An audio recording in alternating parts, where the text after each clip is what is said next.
So hello friends, welcome back to my channel test of Bengal চ্যানেলে আপনাদের অনেক অনেক স্বাগত।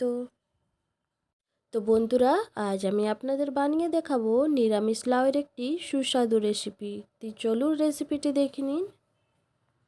এই রেসিপিটি বানানোর জন্য আমি এখানে একটি লম্বা লাউ নিয়ে নিয়েছি। তো এরপর কিন্তু আমি লাউটির খোসা ভালোভাবে ছাড়িয়ে নিচ্ছি।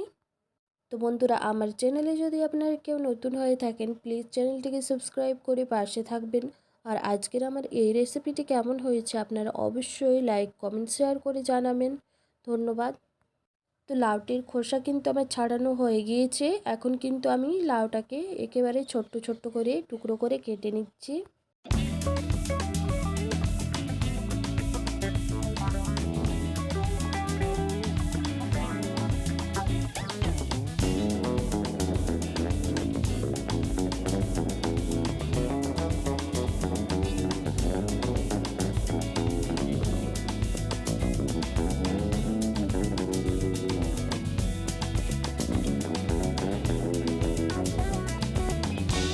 তো সমস্ত লাউটাকে কেটে নেওয়ার পর আমি এখন একটি মিডিয়াম সাইজের আলুকে নিয়ে নিয়েছি।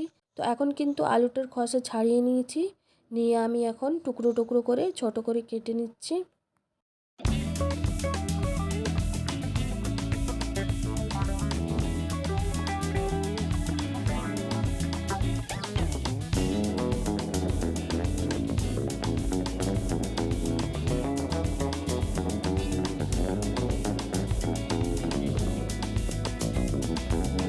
তো আলু আর লাউটাকে কেটে নেওয়ার পর ভালোভাবে পরিষ্কার করে ধুয়ে নিয়েছি।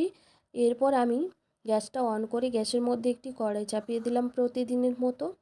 এরপর কড়াই গরম হয়ে যাওয়ার পর কড়াইয়ের মধ্যে পরিমাণ মতো সরষের তেল আর ফোড়নে দুটো কাঁচা লঙ্কাকে টুকরো করে দিয়ে দিলাম।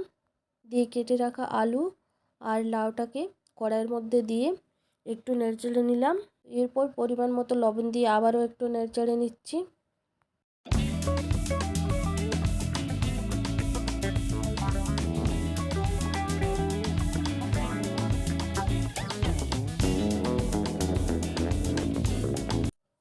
তো আলু আর লাউটাকে কিন্তু 50%-এর মতো ঢাকনা চাপা দিয়ে সেদ্ধ করে নিয়েছি। এখন কিন্তু এর মধ্যে দিয়ে দিলাম বেটে রাখা পোস্ত আর লঙ্কা বাটা, দিয়ে নেড়েচেড়ে নিচ্ছি।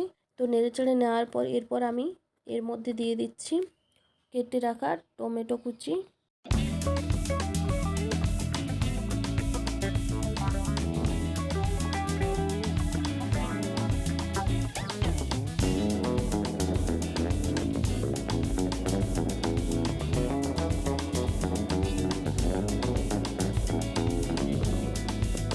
এখন কিন্তু আমি ঢাকনা চাপা দিয়ে দিয়ে এটাকে রান্না করে নেব।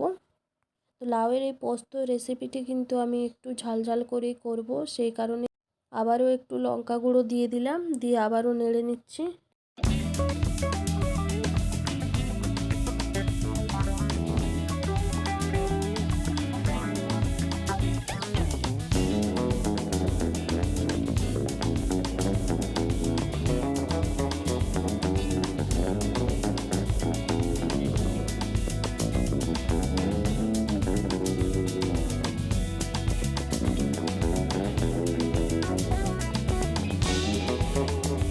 বন্ধুরা, আপনারাও এভাবে করে আলু দিয়ে লাউয়ের পোস্ত বানিয়ে দেখবেন। ডাল ভাতের সাথে খেতে কিন্তু অসাধারণ হবে। একবার বানালে বারবার বানাবেন, এই বলে রাখলাম।